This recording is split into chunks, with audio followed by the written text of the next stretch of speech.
This guy looks exactly like Jeffrey Epstein, and instead of hiding from the nightmare or changing his entire look, he's leaning all the way into it like it's the best thing that ever happened to him. It started with a random clip on I-95 in South Florida. Some dude in a convertible, silver hair slicked back, cruising like he owned the road. The person filming lost it completely. They started yelling at the top of their lungs, "Epstein is alive! Epstein is alive!" The video hit social media and exploded overnight. Millions of views in hours.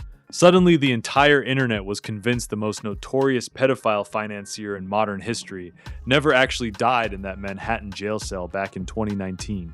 He just got a little rebrand, moved back to his old Florida stomping grounds, and kept living his best life.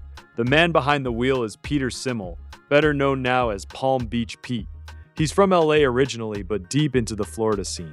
He says he had no idea anyone was filming him that day. One minute he's just driving, the next his phone won't stop blowing up.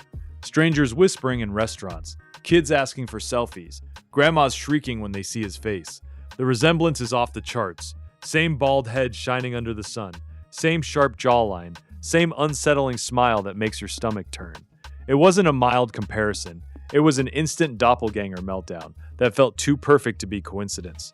At first, Pete tried to kill the rumors fast and clean. He posted straightforward videos looking right into the camera. "I'm not Jeffrey Epstein. I'm Palm Beach Pete." He called Epstein a vile human being and said the guy is dead and he's very much alive. He did follow-up clips explaining the whole situation. He even sat down for interviews where he pushed back hard, saying some random person filmed him on the highway, and the next thing he knew, he was a viral sensation. But every denial only poured more gasoline on the fire. The algorithm ate it up. Conspiracy accounts ran with it. They dug up old rumors from years ago claiming Pete used to party in similar circles. Some pointed out he lives near Epstein's old properties in Palm Beach. Others found mentions from 2013 emails about an uncanny doppelganger in the area. The more he talked, the deeper the conspiracy hole got. Then the shift happened. Pete stopped fighting the wave and started riding it like a pro. He began posting photos in front of private jets with captions like, "Specifically not Epstein," or "Still not the guy." He winked at the camera in ways that felt half joke, half troll.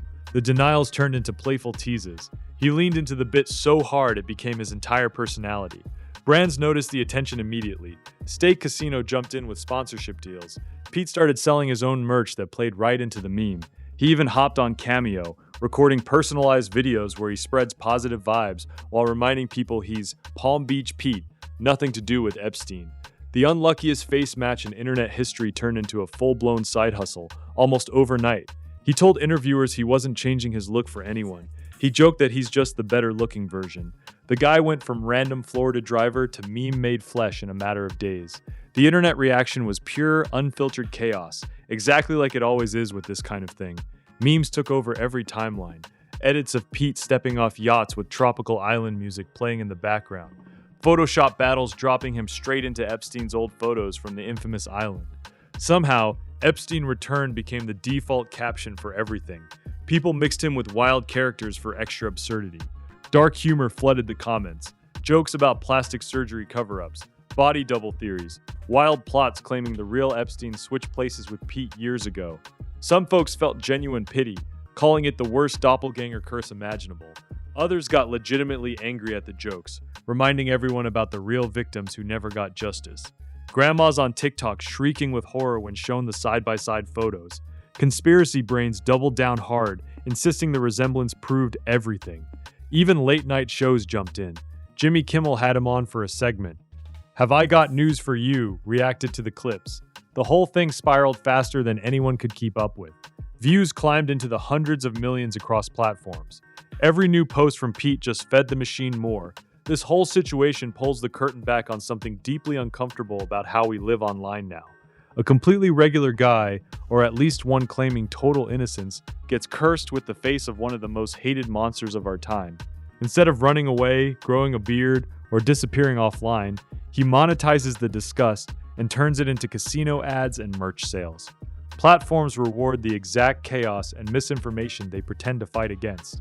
Conspiracy communities feast on every ambiguous wink and nod because doubt and drama keep people scrolling longer than boring facts ever could.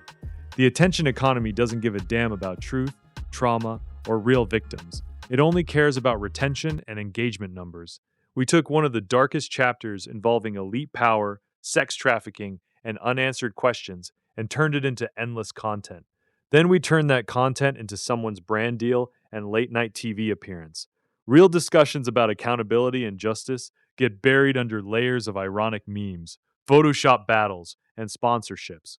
The audience laughs, shares, debates for a week, and then moves on to the next freak show while the cycle repeats itself perfectly.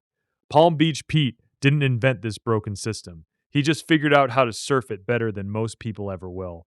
And right now, the internet is happily paying him for the ride. That's not some random glitch in the matrix. That's the entire operating system running at full speed.